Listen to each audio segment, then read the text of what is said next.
Irmãos, nós estamos fechando aí uma sequência de estudos sobre o Espírito Santo.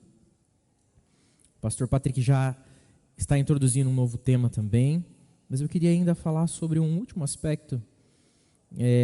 Nós vamos ficar ainda na pendência, que nós prometemos e acabaremos não abordando por hora, que é a questão dos dons espirituais. A gente entendeu que ainda não é o tempo oportuno, mas eu queria falar ainda sobre um aspecto que a Bíblia nos fala sobre o Espírito Santo.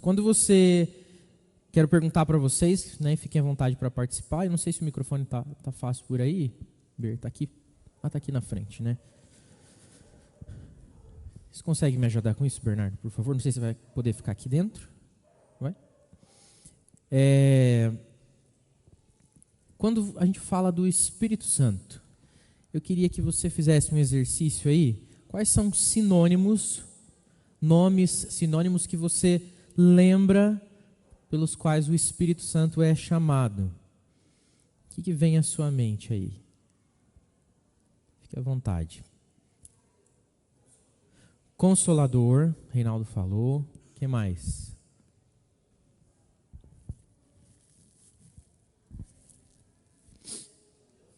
Como? O Espírito de Deus. Muito bem. A Bíblia fala que ele é o Espírito de Deus. O que mais?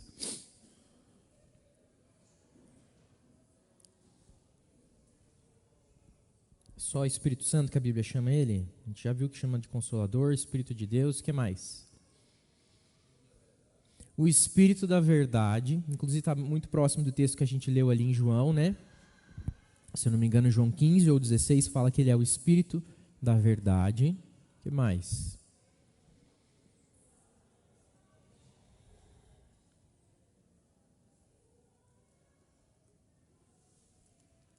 Abre comigo lá em João 14, Evangelho de João, versículo 14.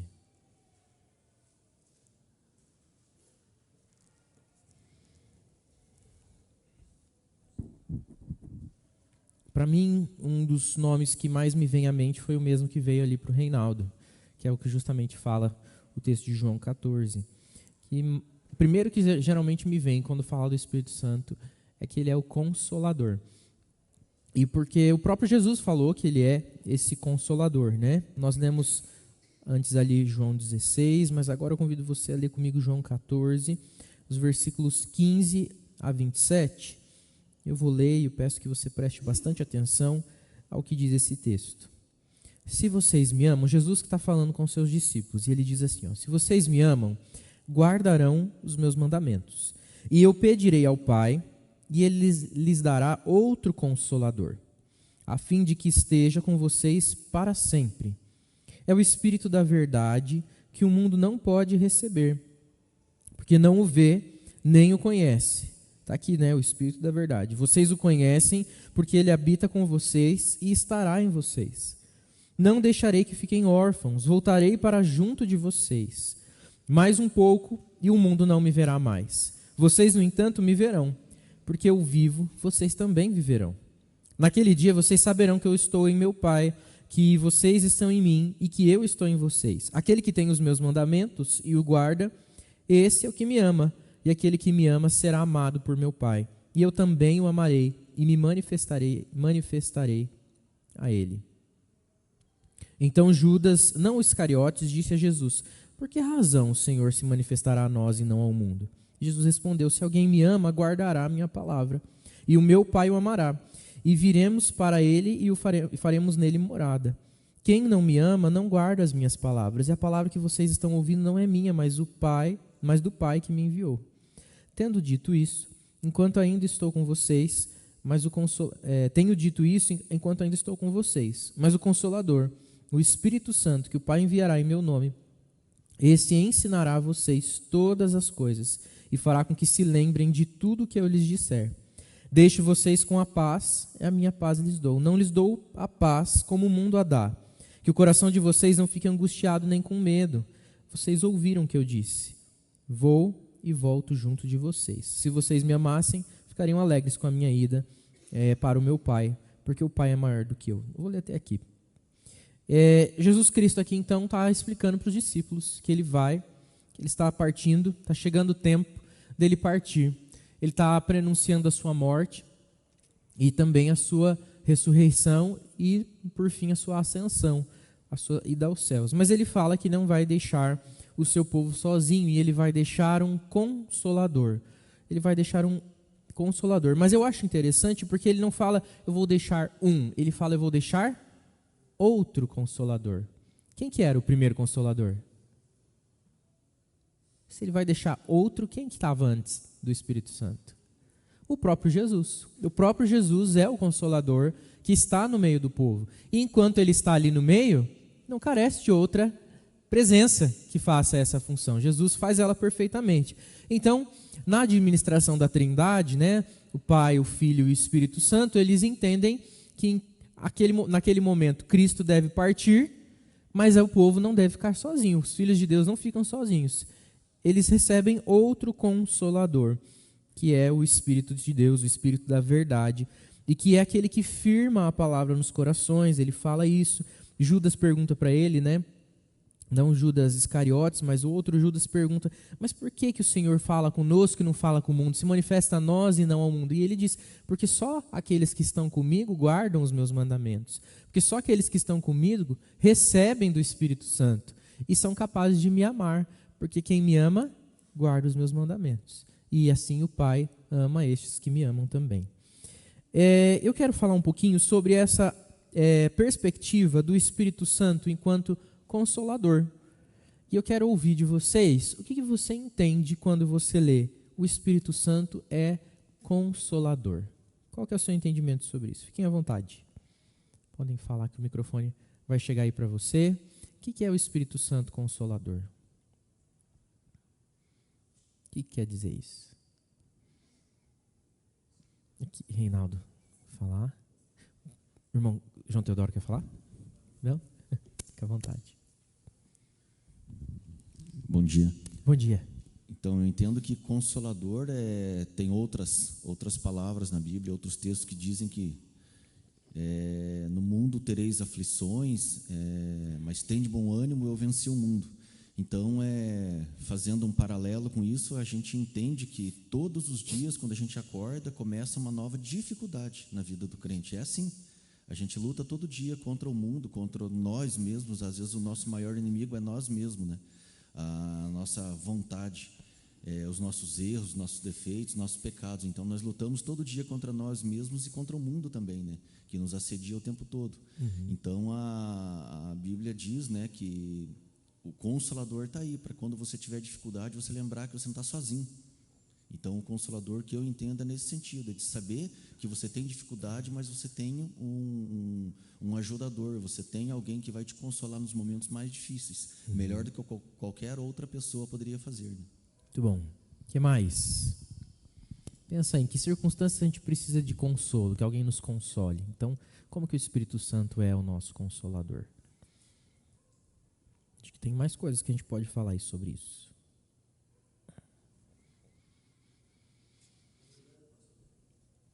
Vontade. Eu entendo assim, que na verdade no passado Deus se manifestava presencialmente, né? E as pessoas mais chegadas a Ele tinham oportunidades de conversar com Deus diretamente. Mas Deus subiu aos céus e deixou alguém no seu lugar. E esse alguém é o Consolador, né? É o Espírito Santo Consolador. E é nele que nós temos que nos firmar daqui para frente, porque Deus deixou ele exatamente como a sua parte aqui na terra. Muito bom. Olha só, o irmão João Teodoro lembrou a gente de coisas bem importantes, né? A forma como Deus se manifestava no Antigo Testamento, e é verdade, lembra lá de Moisés? Subia no monte para conversar com Deus, né? Era uma conversa aqui, né? Tete a tete. E Deus se manifestava em algumas vezes dessa forma também. Lembra da história de Jacó? Puxa, Jacó lutou com Deus. Lutou, chegou ao ponto de pegar uma espada e entrar em briga física com Deus. A Bíblia fala para a gente que ele lutou ali com o anjo do Senhor. É muito misterioso para nós entendermos esses acontecimentos, essas passagens. Mas aí Jesus vem em carne, claramente. Não uma aparição, não uma percepção, mas claramente alguém como nós. e ele é o Deus conosco, Emanuel. A Bíblia fala que ele é chamado de Deus conosco. E ele se faz presente, vive no nosso meio, mas existe um projeto, existe um plano, que ele morreria. Então ele não ia estar ali sempre, mas ele morre e ressuscita. Mas a missão dele não termina, ele tem um outro papel após a sua morte e ressurreição: vencer a morte, vencer o pecado, levar sobre si todas as nossas dores, todo o nosso pecado, se apresentar diante de Deus como aquele que nos justifica, como substituto da nossa morte, e ele então vai até o Pai levar essa tarefa cumprida. Mas ele não deixa a gente sozinho, né? Ele traz e deixa para a gente o Consolador, o Espírito Santo. Então o Espírito Santo é a continuidade da presença de Deus no meio do seu povo. Se antes ele aparecia e se manifestava, depois ele mandou o seu Filho que esteve no meio de nós, agora ele vive dentro daqueles que são seus filhos. E não é mais uma experiência isolada, porque imagine você que o povo de Deus era grande, mas a Bíblia narra para a gente vários personagens, não todos, mas vários, mas só alguns tiveram esse contato direto no Antigo Testamento, não é verdade? Não era, o povo até ficou com medo, o povo que estava lá com Moisés falou: pode ir você para o monte, a gente não quer ver, a gente tem medo, a gente não quer nem subir nesse monte para ver Deus de forma nenhuma, não temos coragem de fazer isso. Então não eram todos nem que tinham esse contato, mas hoje, depois de Cristo, todo aquele que crê em Cristo tem a presença de Deus consigo, a manifestação direta da presença de Deus dentro de si, o Espírito Santo. Isso é realmente muito poderoso. E quando a Bíblia fala de Consolador, a primeira coisa que me vem à memória é principalmente situações de tristeza, né? O Reinaldo lembrou a gente aí das dificuldades, que foi um pouco do que nós falamos no devocional agora pela manhã. A gente tem dificuldades continuamente na nossa vida. Dores que aparecem para nós, não de vez em quando, mas sempre, né? Todos os dias a gente tem alguma coisa para lidar, grande ou pequena, a gente tem uma dificuldade para superar, e a gente precisa de consolo. Eu penso muito no consolo, me vem uma situação de luto. A gente geralmente fala de consolar alguém, né? Ou a gente manda uma mensagem: puxa, que Deus console o seu coração. Ou a gente fala para a pessoa, né, que o Espírito Santo console o seu coração, principalmente em situações de extrema dor, como um luto, profunda tristeza. E realmente, esse é um ministério do Espírito Santo. Ele é aquele que traz consolo, tranquilidade, restaura a paz, que afaga o nosso coração, que cuida do nosso coração em momentos de tristeza e dor. Eu queria aprofundar um pouquinho com vocês o que esse texto fala para nós. Eu vou aqui, para isso, fazer usar um recurso, que é o recurso da língua original, né? A gente faz isso com muito cuidado, porque às vezes parece que pode se tornar só um derramar de conteúdo pelo derramar. Mas aqui para a gente é importante hoje a gente entender essa palavrinha que é usada. Lembra comigo que o Antigo Testamento foi escrito em hebraico e o Novo Testamento originalmente escrito em grego. Nós temos aqui uma tradução. E se você já teve contato com material traduzido, você sabe que às vezes o original e o traduzido divergem bastante. Quem gosta de música sabe que toda vez que alguém vai fazer uma versão brasileira de uma música, uma versão em português, ele precisa adaptar a poesia toda. É muito difícil você conseguir cantar uma música que é em inglês ou em outra língua, alemão, japonês, e traduzir literalmente e conseguir aproveitar todo o conteúdo. Por quê? Porque a gente precisa adaptar. Tudo bem, a gente não está falando de música aqui, não tem uma métrica adaptada, mas existe uma interpretação. Pode ser que alguém fale para você uma frase numa língua diferente que você conhece, e tem outra pessoa do seu lado que também conhece essa mesma língua diferente, e vocês façam traduções diferentes. A mesma coisa às vezes quer ser dita, mas você pode usar uma palavra diferente, um sinônimo aqui ou ali. E a gente tem isso na Bíblia, não é à toa que a gente tem várias versões. Temos a nova versão internacional, a gente tem usado aqui, né, na projeção, e os pastores têm lido a Nova Almeida atualizada. A que a gente tem mais de uso comum, que você deve ter aí na sua mão, é a Almeida Revista e Atualizada. Por quê? Porque existem formas de interpretar aquele texto. Mas o jeito mais preciso da gente fazer isso, quando a gente fica com alguma confusão ou tem alguma dificuldade, é recorrer à língua original e entender o que realmente está escrito naquele texto e quais são os significados. A Bíblia, a língua grega, assim como a nossa língua também, ela é muito conceitual. As palavras têm significado muito profundo, né? A nossa língua, ela tem essa poesia, ela tem essa subjetividade nas suas palavras. O português é uma língua riquíssima e a gente usa palavras para expressar coisas muito profundas, né? A palavra saudade é muito conhecida por ser única. Não tem outra língua que tem saudade, né? E como que você explica saudade para alguém? É só falta de alguém? Parece que é mais do que isso, né? Porque a gente tem coisas próprias da língua. A língua grega, da mesma forma, também tinha suas propriedades e ela também tinha os seus significados. A palavra que é usada aqui para falar do Consolador é uma palavra que é a palavra parácletos. Essa é a palavra grega. Puxa vida, você precisa sair daqui sabendo que palavra é essa? Não, né? A gente só está construindo um pensamento. Mas é importante a gente entender o que essa palavra significa. A nossa língua mesmo tem várias palavras de origem grega. Pensa aí comigo a palavra paraquedas. O que faz um paraquedas? Ele para uma queda, literalmente, né? Esse prefixo aí, para, vem do grego. E é o mesmo prefixo que tem nessa palavra aqui que usa para consolador. Para significa junto com próximo. Aqui na palavra aqui, na verdade que não foi um bom exemplo paraquedas, porque o paraquedas é uma justa posição aqui, né? Uma junção de parar literalmente com queda. Mas nós temos outras palavras aí, paralelepípedo, por exemplo, é uma palavra que usa esse mesmo prefixo do para. E para significa junto. E o outro pedacinho da palavra, kletos, significa chamar. Puxa, chamar junto, chamar com. O que quer dizer isso? Chamar ao lado de, parece que não faz muito sentido, né? Mas o significado da palavra paráclito é aquele que é chamado para estar junto de alguém. Chamado para estar com alguém. Olha como vai ficando mais interessante. Não sei para vocês, eu gosto de formação de palavras, etimologia, eu acho curioso isso, né? Mas vai ficando mais interessante o significado da palavra consolador aqui.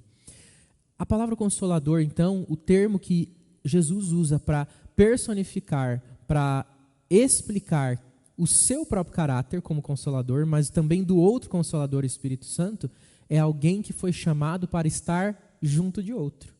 Jesus está dizendo, e tem muito a ver com aquilo que o presbítero João Teodoro falou, que Deus, a presença de Deus conosco, a manifestação da presença de Deus conosco, clara através do Espírito Santo, através de Jesus, e mesmo no Antigo Testamento, através da presença do próprio Deus Pai.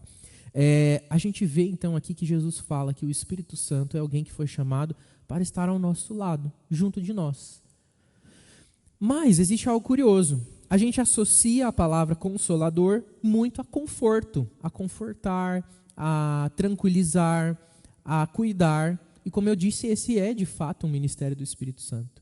O Espírito Santo é um confortador, é alguém que traz consolo, tranquilidade, ajuda, suporte no momento de dor. Mas, no contexto da cultura aqui, sabe quem que era chamado de paráclito? Um advogado.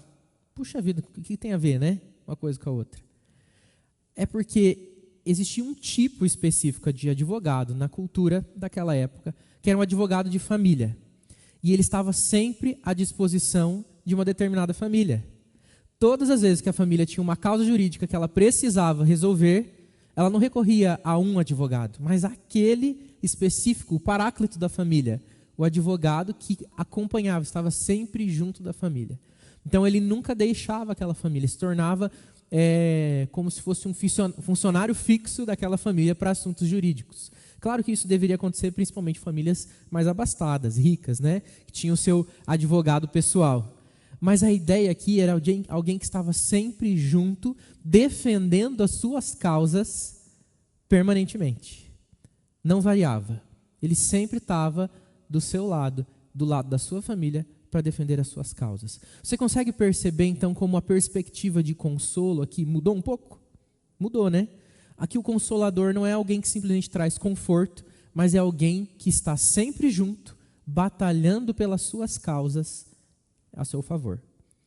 O que Jesus está dizendo, e lembra que eu expliquei ali do contexto, nós lemos do capítulo 16, Jesus falando, né? Eu venci o mundo, no mundo vocês vão ter aflições. Aí o capítulo 14, 15, 16, Jesus está falando sobre os sofrimentos que a vida traz. E que os discípulos precisavam se preparar para esses sofrimentos, não com base na sua própria força, nem mesmo no próprio conhecimento, mas na certeza de que eles não estariam sozinhos, mesmo quando Jesus fosse embora. O que Jesus está dizendo para eles é: a minha presença vai sempre com vocês. Vocês não estão abandonados. Eu não joguei uma porção de verdades nas mãos de vocês e fui embora. Mas eu joguei uma porção de ensinos para vocês e permaneço me relacionando com vocês, perto de vocês, junto de vocês, batalhando pelas causas de vocês diariamente. Porque eu sou o Consolador que vai, mas deixa outro Consolador em seu lugar, o Espírito Santo, o Espírito de Deus, o Espírito da verdade. E isso para nós é importante. Outra curiosidade interessante sobre essa mesma palavra é que na versão da Bíblia King James, uma versão antiga, uma das mais antigas que nós temos traduções da Bíblia, traduzida para a língua inglesa, mas a língua inglesa arcaica, usa a palavra aqui não como consolador, mas ele usa um outro termo, que é o termo, deixa eu só olhar aqui certinho para não falar errado, conforto, confortador. Ele usa o termo confortador. Por que ele usa esse termo confortador? Na origem da palavra confortador, vem do latim, que significa com força. Aquele que tem força. Ele coloca também, nesse mesmo significado, nesse mesmo entendimento, que ele é aquele que nos ajuda, que defende as nossas causas, que o Espírito Santo é aquele que nos dá força, que vem com força, que vem ao nosso lado nos dar força, nos fortalecer.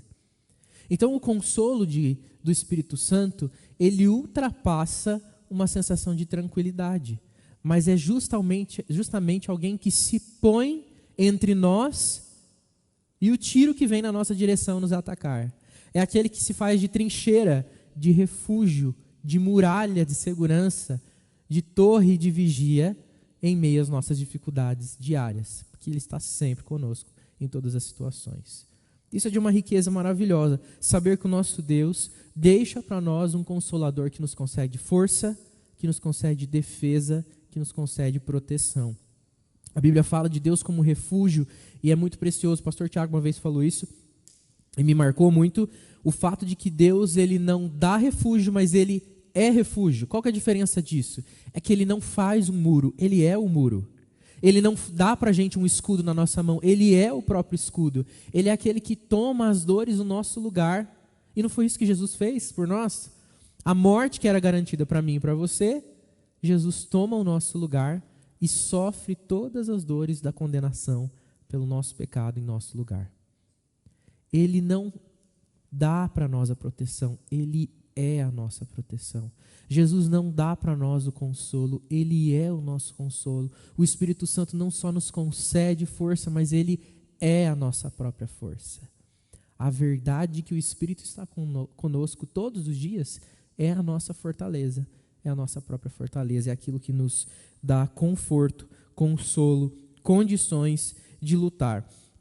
Voltando para a ideia, então, de que ele é como um advogado, como alguém que batalha as nossas batalhas, né, que luta as nossas lutas, que defende a nossa causa, ele faz isso a partir do quê? Pensa comigo num advogado aí. O que um advogado faz? Com o que ele trabalha?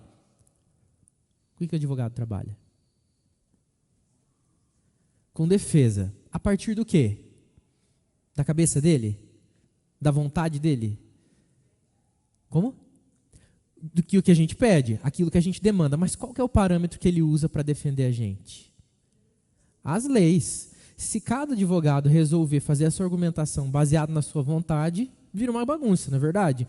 E ele sempre vai arrumar um jeito de defender aquele da sua causa. O que ele precisa para sustentar a sua argumentação? Primeiro, aquilo que a gente demanda. Olha, a minha causa é essa, tive esse e esse problema. E como que ele faz? Ele nos orienta segundo a lei. Ele nos defende segundo a lei. O Espírito Santo, enquanto Consolador, é aquele que é o Espírito da verdade, que é o que diz lá no versículo 17, que a gente leu, 14, 17. Vou ler o 16, né? E eu pedirei ao Pai, e Ele lhes dará outro Consolador, a fim de que esteja com vocês para sempre. É o Espírito da verdade, que o mundo não pode receber, porque não o vê, nem o conhece. Ele é o Espírito da verdade. A verdade aqui é... Bernardo, você traz o microfone para o Reinaldo, por favor. A verdade aqui é a própria palavra de Deus. A verdade é o próprio Cristo, ele é a palavra. João fala, né? no princípio era o Verbo, a palavra, o Verbo estava com Deus e o Verbo era Deus. A palavra da verdade é o próprio Cristo. Então o Espírito Santo testifica de Cristo ao nosso coração. Ele comunica as bênçãos de Cristo ao nosso coração enquanto Consolador. E o parâmetro dele é a lei de Deus, a palavra de Deus. Ele não faz isso com base em nenhuma outra coisa, mas ele nos dá a lei e ele mesmo aplica a lei ao nosso coração. Reinaldo, fica à vontade. Pastor, será que nesse contexto os discípulos tinham ideia do que era Espírito Santo? Porque a gente não vê muito Jesus falando sobre Trindade antes da morte dele. Então, será que os discípulos tinham ideia o que era o Espírito Santo Consolador? Era um outro Consolador? Eles tinham essa ideia? Ou Jesus, talvez eles estivessem entendendo que Jesus estaria dizendo, eu vou morrer, mas vocês não vão ficar sozinhos, o meu Espírito vai estar com vocês. Ou ali ele falou um outro Consolador. Será que eles tinham uma ideia o que era de que Espírito Jesus estava falando? Era do próprio Espírito dele que ia permanecer com eles? Ou exatamente de um Consolador se tratando de Trindade? Muito bom, bem pertinente, bem interessante isso que você fala, porque realmente, para a gente é muito claro, né? A gente está aqui com a explicação inteira, mas eles estavam vivendo isso em tempo real. E a perspectiva deles era diferente da nossa. Veja que eles já tinham uma noção da existência de uma figura do Espírito. No Antigo Testamento a gente vê os personagens do Antigo Testamento diferenciando o Deus Pai do Espírito Santo e a espera do Messias. Então eles tinham a ideia dessa figura trinitária. Eu acredito que eles não tinham a mesma percepção e Jesus estava ensinando para eles ali um novo caráter, uma nova percepção a respeito de quem era o Espírito de Deus, né? Eu acho que eles entendiam o Espírito de Deus como quase que uma comunicação de quem Deus era em uma forma diferente, mas Jesus deixa claro aqui que é uma outra pessoa, da mesma essência, com a mesma divindade, mas diferente. Então, assim, eu não posso dizer 100%, né, de certeza, não, era isso que os discípulos estavam pensando, mas quando a gente olha essa linha, todo o entendimento do Antigo Testamento não diz para nós que eles tinham uma percepção clara desse mesmo Espírito que nós temos essa percepção. Era o mesmo Espírito, mas eles não tinham. Então Deus vai explicando aos poucos para eles, e quando a gente chega lá em Mateus 28, o que Jesus fala? Fugiu agora, né? Descerá sobre vós o Espírito Santo, e recebereis poder ao descer sobre vós o Espírito Santo, e vocês serão as minhas testemunhas. Eu acredito que nesse ponto eles já têm uma clareza que foi desenvolvida ao longo dessas conversas a respeito de quem é o Espírito Santo. Porque quando acontece a manifestação do Espírito Santo lá em Pentecostes, lá em Atos, eles entendem o que está acontecendo. A clareza já aumentou. Então eu acho que nesse momento aqui ainda era uma coisa confusa. Quando você pega o texto lá do capítulo 16, eles ficam confusos, eles falam, Jesus, eles ficam perguntando para o outro, o que ele está querendo dizer com todas essas coisas? Eles estão confusos sobre isso. Eles não estão entendendo direito o que Jesus está dizendo. E eles ficam se perguntando, e Jesus fala, vocês estão aí se perguntando o que é isso, o que é aquilo? E Jesus explica, e eles falam, agora nós vemos que o Senhor fala com clareza e que o Senhor vem da parte de Deus. Nós cremos, porque Jesus fala com eles de coisas que eles nem tinham falado com Jesus, mas tinham falado entre eles. Então, eles vão entendendo ao longo das explicações de Jesus, inclusive aí nós temos esses 3 capítulos praticamente circulando nesse mesmo assunto do consolo, do Espírito, da presença do Espírito de Deus, da vinda do Espírito Santo, porque Jesus vai explicando para eles quem é esse Espírito Santo. Então, acho que é legal a gente perceber isso, né, que não tinha essa clareza, eles estavam descobrindo quem era essa pessoa do Espírito Santo e todo esse ministério. E por isso que Jesus não chama ele simplesmente de Espírito Santo e pronto, mas chama ele de Consolador, Espírito da Verdade, até que ele chega na figura do Espírito Santo. E até no fato de chamar ele de Espírito Santo há algo interessante, um ensino importante, que é o entendimento de que ele não era nem qualquer espírito e nem era simplesmente qualquer um da Trindade, porque Deus é santo, Jesus é santo. Então, chamar o Espírito Santo de Espírito Santo não era exatamente o que diferenciava. Mas a Bíblia fala para nós também que existem outros espíritos malignos. Então a grande diferenciação está aí. Ele é o Espírito de Deus, o Espírito da Verdade, o Consolador, e um espírito de santidade, que traz santidade. Então até nisso existe, né? Então Jesus vai construindo com os discípulos o entendimento de quem é o Espírito, dando para ele características: Consolador, o Espírito da verdade, o Espírito de Deus, por fim o Espírito Santo, que como ficou conhecido, né? Como a gente chama o Espírito Santo, que é o que mais caracteriza mesmo o Espírito de Deus, a sua santidade.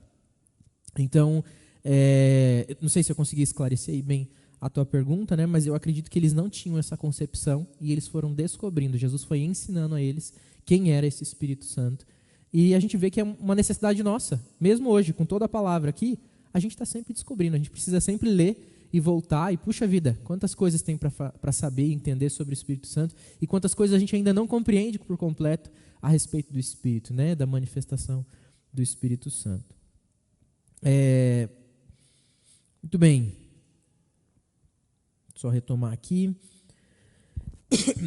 Eu falava então a respeito dessa questão de como o Espírito Santo nos ajuda a lidar com as questões do dia a dia, a estar conosco, a defender a nossa causa, e a referência dele é a lei. O advogado, quando ajuda então a gente a lidar com uma causa, ele nos orienta a partir da lei. Não adianta só ele ir lá defender a causa, ele precisa nos orientar. A gente tem a necessidade de entender o que está acontecendo, não é verdade? A gente quer saber, olha, me explica como é que eu procedo nessa situação, assim ou assado. E ele explica para nós a lei. E aquilo nos dá a certeza de que a nossa causa pode ser defendida, a nossa causa pode ser ganha. O Espírito Santo faz algo semelhante no nosso coração, porque ele ministra para nós a palavra. A Bíblia deixa muito claro para a gente que qualquer um pode ler a Bíblia, mas só aqueles que têm o Espírito, só aqueles que passam pela ação do Espírito podem entender profundamente aquilo que a Bíblia diz. Vamos combinar que nem tudo que a gente lê na Bíblia é fácil de entender, não é verdade? Não é tudo tão claro, tão óbvio. Nem sempre é uma leitura que flui. Às vezes a gente precisa ler, reler e olhar de novo, perguntar, porque nem sempre está tão claro. Mas se você já teve essa experiência, se você busca uma leitura profunda da palavra, você já provou, e eu creio que você já provou disso junto comigo também, desse momento onde de repente parece que o texto se abre diante dos seus olhos. E você enxerga algo maravilhoso e fala, puxa vida, parece que eu já li isso aqui tantas vezes e eu nunca vi isso aqui. Essa é a ação do Espírito, alimentando o povo e mostrando, pelo parâmetro da lei, a vontade de Deus e nos ajudando a vencer as lutas diárias. O que nos fortalece é a presença do Espírito pelo parâmetro da lei. A Bíblia nos ensina como lidar com as questões da nossa vida diária. E o Espírito Santo confirma, firma, sela, carimba no nosso coração essa verdade, essa lei, para que nós possamos lutar as nossas questões. Mas ele também é aquele selo de Deus para a nossa salvação, de tal forma que ele nos justifica diante do Pai. Ele é também o nosso advogado, né? A Bíblia fala que Jesus se apresenta como nosso advogado junto ao Pai, para quando a gente peca, ele fala, não, esse aqui é dos nossos, tem o selo do Espírito. Ele tem o Consolador em si. Ele foi salvo. Ele foi justificado pelo meu sangue. O processo da morte de Jesus, ele é um processo legal. Existia uma lei que devia ser cumprida, ela foi descumprida, Jesus vai lá e cumpre ela por nós. O juiz, Deus, ouve o advogado nosso, Jesus, que defende a nossa causa. E esse advogado vai e deixa outro no seu lugar, o Espírito Santo, que permanece confirmando em nós aquilo que Jesus garantiu para nós na cruz. Então veja que a obra da Trindade é toda conectada, é toda unida, e ela toda faz um único sentido. O Espírito vem para nos ajudar, nos confirmar e ministrar a palavra ao nosso coração. Enquanto nós lemos a palavra de Deus, submissos, né? Debaixo da ação do Espírito, a gente pode entender, provar das profundezas, Bernardo, seu Elias, por favor, das profundezas daquilo que Deus nos ensina pela sua palavra. Fique à vontade, seu Elias. Bom dia. Eu não sei se o pastor vai falar sobre isso, mas eu entendo também que o Espírito Santo, ele nos guia, ele está sempre nos guiando e, acima de tudo, nos esclarecendo naquilo que nós vamos fazer, principalmente pecado. Se a gente tiver alguma coisa e fica na dúvida, será que se eu fizer isso aqui é pecado ou não é? E nessa hora o Espírito Santo entra, né? E quanto àquela pergunta do Reinaldo sobre Jesus, eu acredito que naquele momento talvez os discípulos não sabiam, né, se o Espírito Santo seria o próprio Jesus. Mas em Mateus 28 ele fala, né, vocês vão falar por todas as nações e não se preocupem, porque eu estarei convosco todos os dias. Então, claro que os discípulos não iam imaginar, puxa, mas Jesus vai estar com a gente todo dia, ele não vai morrer então? Né? Não, mas ele estava dizendo que era o Espírito Santo que está presente, não era ele em si, conforme ele estava na terra naquele momento. E ele fala isso e sobe aos céus, né? Jesus fala isso, em seguida ele sobe. Então eles conseguem perceber que existe uma distinção. Opa, exatamente. Ele falou que vai estar, mas ele foi, então é outra coisa que vai acontecer aqui. Não é mais né? ele. Muito bom. Senhor Elias, muito legal que o senhor trouxe ali sobre essa clareza, né, que o Espírito Santo traz. Eu não ia tocar especificamente nesse ponto, mas eu acho que é importante sim a gente falar sobre isso, porque isso tem relação com tudo que a gente está falando e tem relação com a nossa vida diária. O Espírito Santo, ele traz discernimento. Né? No momento que ele nos revela da palavra, que ele nos ilumina para compreender a palavra revelada já, né? Ele ilumina a nossa mente, ele clareia o nosso pensamento, o nosso entendimento para que a gente possa provar da palavra, para que essa palavra penetre no nosso coração. Não é à toa que na armadura de Deus a espada é a espada do Espírito. E ele diz que a espada do Espírito é a palavra. Então veja que o Espírito e a palavra estão completamente interligados. Pela palavra, ele ministra ao nosso coração e nos dá o discernimento de saber aquilo que é certo e é errado. E às vezes a gente fica na dúvida, né? Puxa, isso aqui será que é certo e errado? É para lá ou para cá? O que eu tenho que fazer? E o Espírito Santo é quem nos dá esse discernimento, né? Que dá para a gente esse alerta.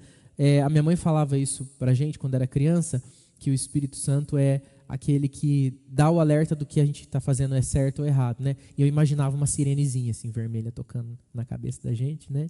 E o Espírito Santo é como essa sirene que toca, esse giroflex aí que faz um grande alarde para dizer, opa, aqui não é a vontade de Deus, aqui é contra a palavra de Deus, isso aqui não é o que está escrito na Escritura, você não deve fazer isso. O Espírito Santo nos conduz, dando esse discernimento para onde a gente deve ir. Eu quero ler alguns textos bíblicos com os irmãos que falam acerca desse ministério do Espírito Santo. O primeiro deles é 2 Coríntios 1, 3 e 4. Quem puder abrir aí junto com a gente. 1 Coríntios 1, 3 e 4.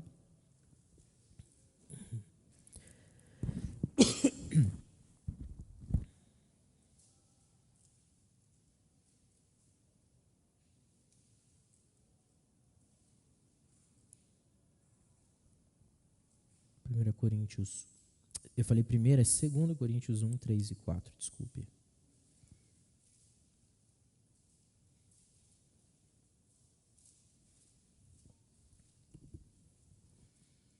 Que diz assim, bendito seja o Deus e Pai de nosso Senhor Jesus Cristo. Estou em 2 Coríntios 1, 3 e 4. 2 Coríntios 1, 3 e 4.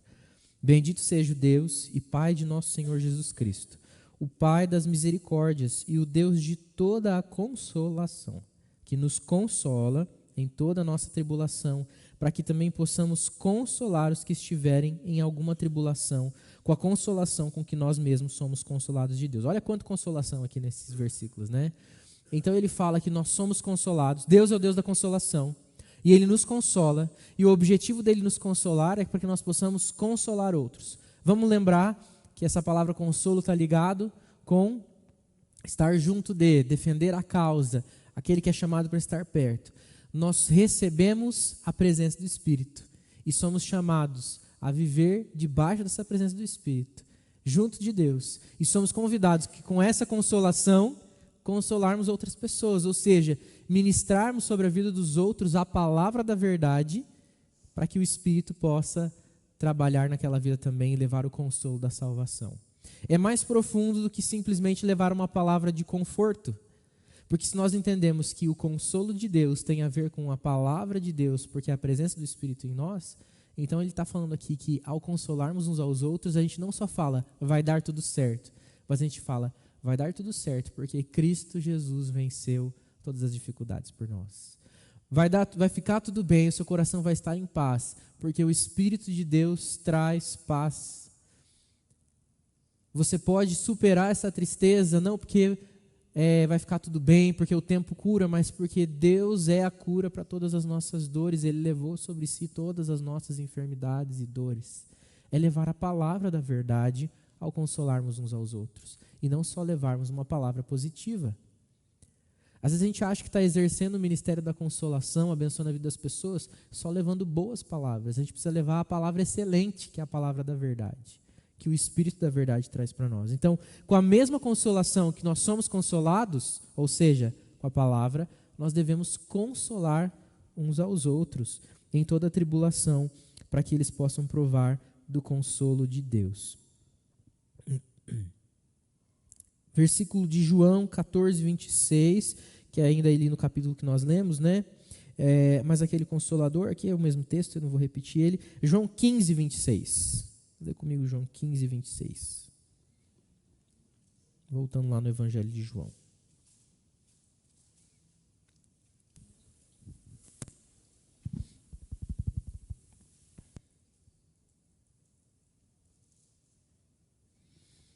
Mas quando vier o Consolador, que eu, da parte do Pai, vos hei de enviar, aquele Espírito da verdade que procede do Pai, testificará de mim.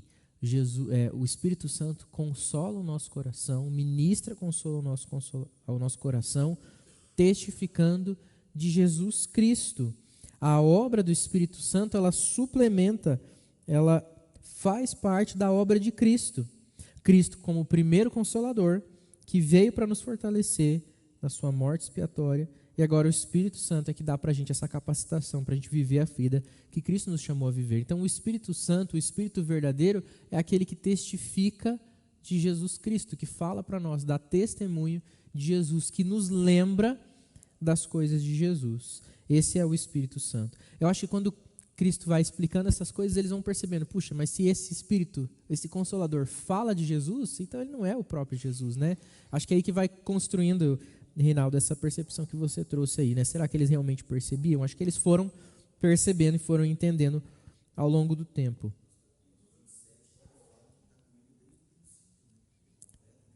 Isso. E vocês também testemunharão porque estão comigo desde o princípio. Muito bom. Diga.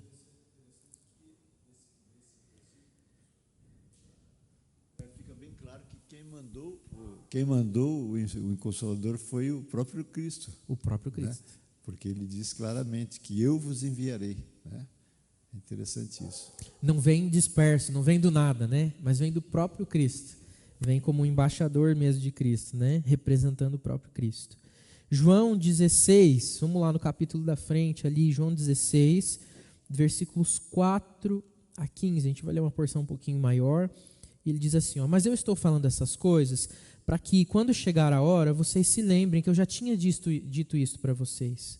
Eu não lhes falei isso desde o princípio porque eu estava com vocês, mas agora eu vou para junto daquele que me enviou, e nenhum de vocês me pergunta, para onde o Senhor vai? Pelo contrário, porque eu lhes disse essas coisas, a tristeza encheu o coração de vocês. Mas eu lhes digo a verdade, é melhor para vocês que eu vá, porque se eu não for, o Consolador não virá para vocês.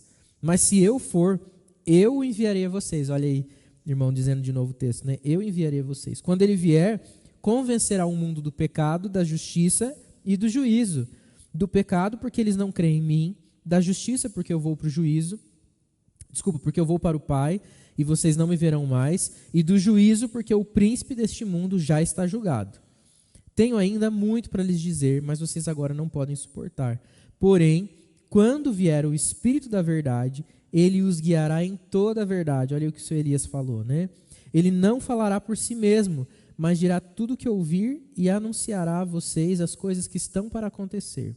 Ele me glorificará, porque vai receber do que é meu e anunciará isso a vocês. Tudo que o Pai tem é meu, por isso eu disse que o Espírito vai receber do que é meu e anunciar isso a vocês. Perceba que o Espírito Santo e Jesus Cristo estão em constante relacionamento. eles se conversam muito, eles são profundos amigos, porque eles são o mesmo Deus, né? E eles então se comunicam, porque o Espírito fala da parte de Cristo, testifica da parte de Cristo, glorifica a Cristo, e eles falam a mesma linguagem, eles trazem a mesma coisa. Mas aí ele traz aqui uma nova característica do Espírito, que ele convence do pecado, da justiça e do juízo. Puxa, então ele vai explorando tudo que o Espírito faz, tudo que o Espírito pode ministrar. E é ele que vai ministrar o coração das pessoas, convencendo do pecado, da justiça e do juízo. A gente deve pregar o evangelho a toda criatura, amém? Mas quem convence do pecado, da justiça e do juízo é o Espírito Santo. Às vezes a gente quer pregar e garantir que foi salvo. A gente quer contabilizar, a gente quer contar para as pessoas quantos nós salvamos, mas isso compete ao Espírito. A gente precisa ser fiel na pregação da palavra, na ministração do consolo. Mas é o Espírito que ministra o convencimento do pecado, da justiça e do juízo. Então Jesus está explicando aqui, olha, eu estou indo, mas se eu não for, eu sei que vocês estão tristes porque eu estou dizendo que eu vou, mas se eu não for, o Consolador não vem. E se o Consolador não vem, ele não exerce o ministério dele, que é convencer do pecado, da justiça e do juízo, para que mais pessoas possam provar disso que vocês têm provado, para que a minha presença não fique restrita aqui ao espaço físico, mas o Espírito, ele trabalha livremente, desimpedido de barreiras geográficas, físicas, materiais. Ele está em todas as coisas, em todo lugar, né? em todo instante, trabalhando em todo lugar, em todas as vidas. O Espírito Santo, ele se espalha. Não é que Jesus era limitado nesse sentido, mas por causa do seu corpo físico, ele estava limitado, né? Embora a gente veja ali depois da ressurreição, Jesus aparecendo aqui e ali, e sumindo, e indo e voltando, né? Mas o Espírito Santo faz isso ao mesmo tempo, o tempo todo. Ele está ministrando no coração de vocês, e em todos os crentes que estão reunidos por milhares de igrejas espalhadas no Brasil e no mundo, nesse exato momento. Sem precisar aparecer e desaparecer, mas aparecendo em todos os lugares, ainda que ele não seja visível, ele ministra no nosso coração constantemente. Então veja que bonito que é isso, esse trabalho da Trindade, onde cada um tem o seu papel e cada um exerce a sua própria função. Mais um texto para a gente ir caminhando aí para o final, é o texto de 2 Coríntios 1,5, que diz assim, porque como as aflições de Cristo são abundantes em nós, assim também a nossa consolação sobeja por meio de Cristo. Cristo é o nosso consolador. Se a gente sofre na pele as aflições, porque o que dizia aqui, o que Jesus estava dizendo aqui para os discípulos, né, se você pegar ali capítulo 15, versículos 18 a 27, ele fala, se o mundo odeia vocês, sabem que antes de odiar vocês, odiou a mim. E ele vai dizendo, vocês vão sofrer um monte de coisa por causa do meu nome. E o texto de Coríntios fala, se a gente sofre por causa das coisas de Cristo, se o mundo nos odeia porque ele odeia a Cristo, nós então provamos de consolo de sobra, extraordinário, abundante, sobejante, da parte de Cristo também. O mesmo Cristo que faz com que a gente precise provar de sofrimentos por causa do nome dele, provê para nós esse mesmo consolo, através da ministração do Espírito Santo em nós. Então veja que aqui volta a ideia de que Deus não dá o refúgio, mas ele é o refúgio. Cristo não dá o consolo, mas ele é o consolo. Ele é o motivo pelo qual nós somos perseguidos, mas ele se faz consolo também em nós e para nós, pelo seu grande poder. Alguém mais quer contribuir de alguma forma nesse sentido? Alguma pergunta? Alguma questão? Fique à vontade. Diga. Claro, pode perguntar.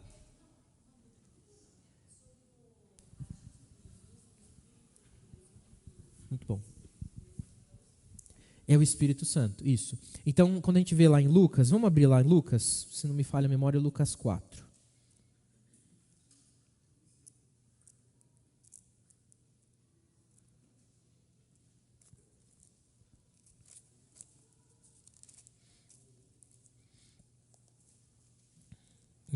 Isso, Lucas 3, ali um pouquinho antes, Lucas 3, 21. Ele fala assim, ó, ao ser todo o povo batizado, Jesus também foi batizado, e aconteceu que enquanto ele orava, o céu se abriu e o Espírito Santo desceu sobre ele em forma corpórea, como pomba do céu, veio como uma voz que dizia, você é meu filho amado, em você me agrado. Então o Espírito que desce ali sobre Jesus é esse mesmo Espírito Santo, né? É o mesmo Espírito que a gente vê lá em Gênesis, capítulo 1, versículo 2, e o Espírito de Deus se movia sobre a face das águas, né? Esse mesmo Espírito, sim, Silvana está certinho. Então, o Espírito Santo que acompanha todo o ministério de Jesus, ele já trabalha, é o mesmo Espírito que estava lá com Davi, enquanto ele tocava a harpa e acalmava o coração de Saul, lembra? É o mesmo Espírito que ministrava ali naquele lugar. É o mesmo Espírito que enche Sansão, quando ele está cego, preso, amarrado a 2 colunas, e Deus dá o último suspiro e força para ele derrubar as colunas do lugar onde estavam os filisteus, e todo mundo que está ali morre. É o mesmo Espírito Santo atuando todo ali. Então o Espírito já trabalhava de outras formas, mas Deus aqui deixa claro, né, Jesus aqui deixa claro o ministério profundo ali do Espírito dentro de cada um de nós agora, não mais ao nosso redor, não mais pontual, mas contínuo até a consumação dos séculos. Mais alguma pergunta? Irmãos, falar sobre o Espírito é muito precioso, né? Nós devemos perseguir, buscar a presença do Espírito constantemente na nossa vida, e não é porque a gente terminou essa série que a gente terminou tudo que tinha para falar do Espírito, né? A gente tem muitas coisas para falar, o Espírito Santo é de uma grande riqueza, mas sobretudo o que a gente precisa carregar no nosso coração é o desejo de buscar. Cadê o Bernardo? Foi? Traz o microfone aqui para o irmão João Teodoro, por favor.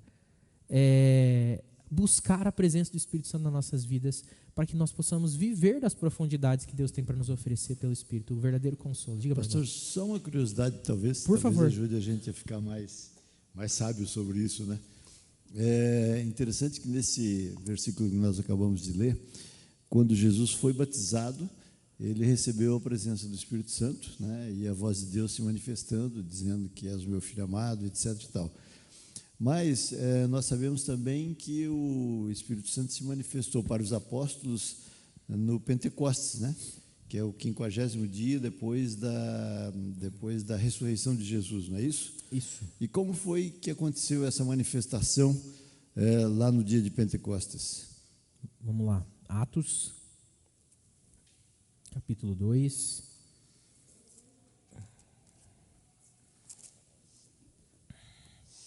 Vamos ler lá, que diz Atos 2, né? Posso ler? É isso? Pode, por favor.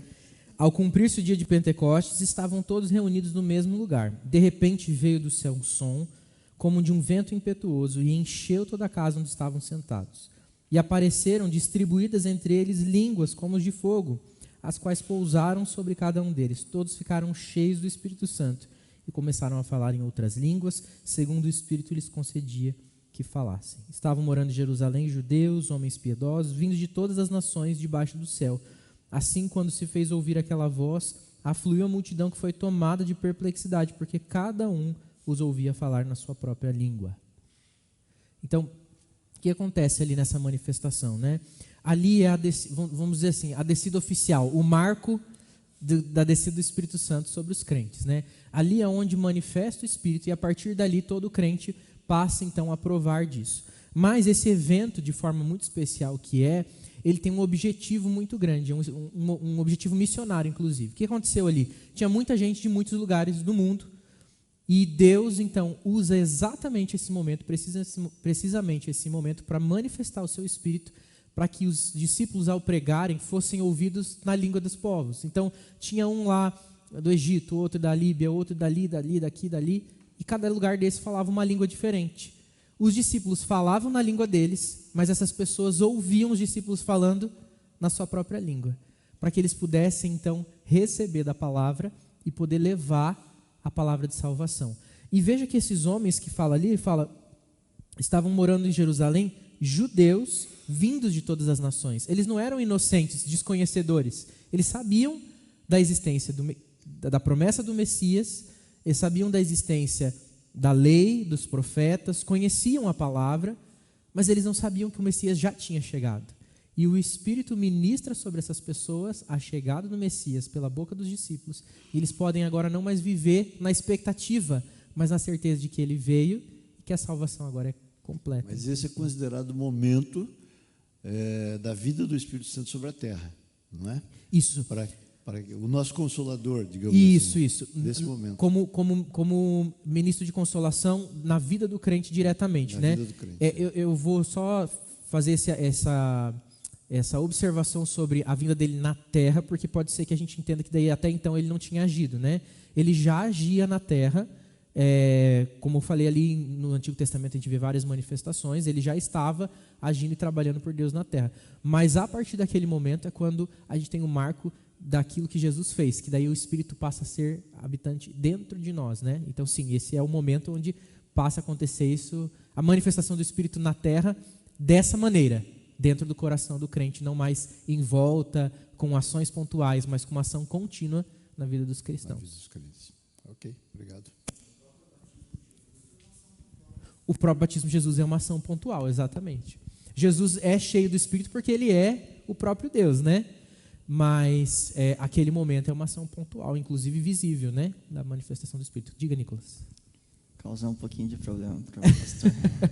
Então está dando a hora aqui.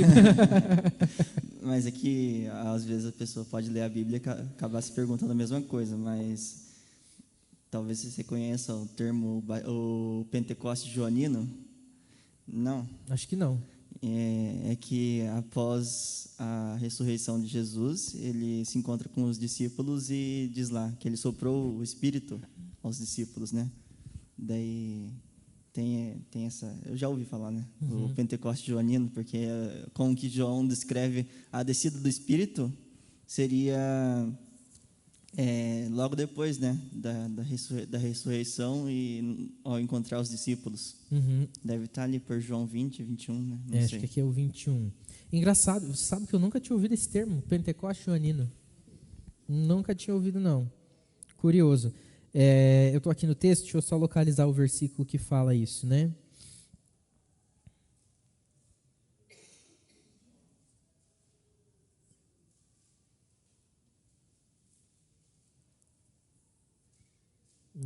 Acredito que seja João 21 mesmo, né?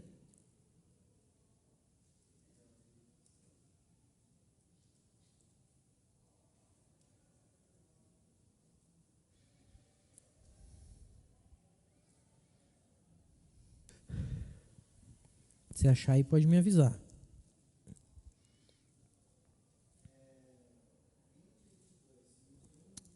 21, 22? Cadê aqui?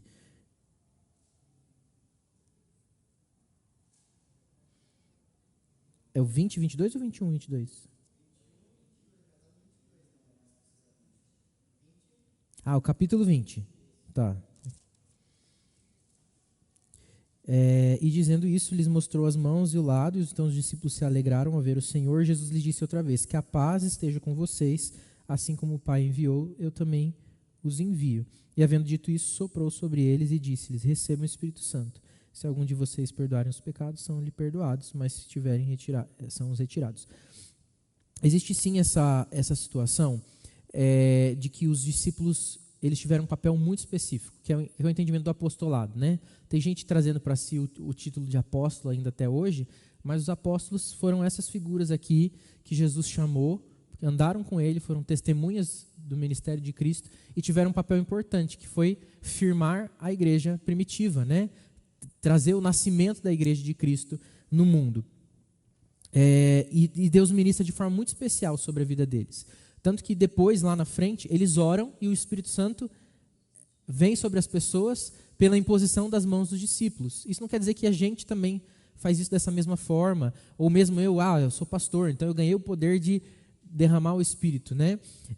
No meu entendimento e no entendimento de determinada linha teológica, que tem a ver com a nossa confissão aí reformada, isso foi um papel específico dos discípulos. E eu creio que esse momento aqui ainda não é a inauguração, né, como a gente estava dizendo ali, né, esse marco do Espírito sendo espalhado a todas as pessoas de maneira indistinta se eles tinham um papel específico ou não. Aqui Jesus ministra o Espírito Santo sobre eles por causa do papel específico que eles têm como pilares da Igreja de Cristo no mundo, né? E quem vai receber isso de forma especial também, mais adiante, só tem um, que foi Paulo, que é o apóstolo dos gentios, né? E ele tem um encontro direto com Jesus e recebe aí também algo especial da parte de Jesus. Mas aqui ainda, mas eu gostei desse termo, vou até pesquisar mais sobre isso, Nicolas. como é que é? Pentecoste, Joanino, né? Por causa do Evangelho de João. Mas o que eu posso explicar aqui, mais perto daí do que você trouxe, é isso. Confesso que me falta mais profundidade para poder falar com o texto um pouquinho mais de propriedade, mas posso estudar e fazer uma inserção na próxima aula do pastor Patrick aí, só para a gente esclarecer esse texto. Acho que é importante, né? É um conteúdo bem interessante. Obrigado mesmo por ter trazido aí, contribuído. Muito bom. Mais alguém? Fiquem à vontade. Irmãos, então vamos orar? Terminando nossa aula de hoje, agradecendo a Deus, pedindo que Ele ministre sobre nós do seu Santo Espírito. Eu vou pedir para o nosso irmão Gilson fazer essa oração. Pode ser? Não tem um microfone chegando aí pertinho do irmão. Pai querido, nós te louvamos, ó Deus, por esse dia, pelas bênçãos derramadas sobre nós, e agora, ó Pai, pela escola dominical que tivemos aqui, onde podemos, ó Pai, aprender um pouco mais sobre o Espírito Santo, Deus. E nós somos gratos, ó Pai, porque o Teu Espírito está aqui, Ele habita no nosso meio, Pai, Ele nos guia, e Ele nos lembra, ó Pai, nos faz lembrar da Tua atuação em nossas vidas. Por isso, ó Pai, te louvamos pela presença do Espírito Santo, o nosso Consolador, ó Pai. Nos abençoe nesse dia, nos guarde, e que no culto à noite possamos estar aqui novamente para o Teu louvor. Em nome de Jesus é que nós oramos. Amém. Amém. Irmãos, Deus abençoe.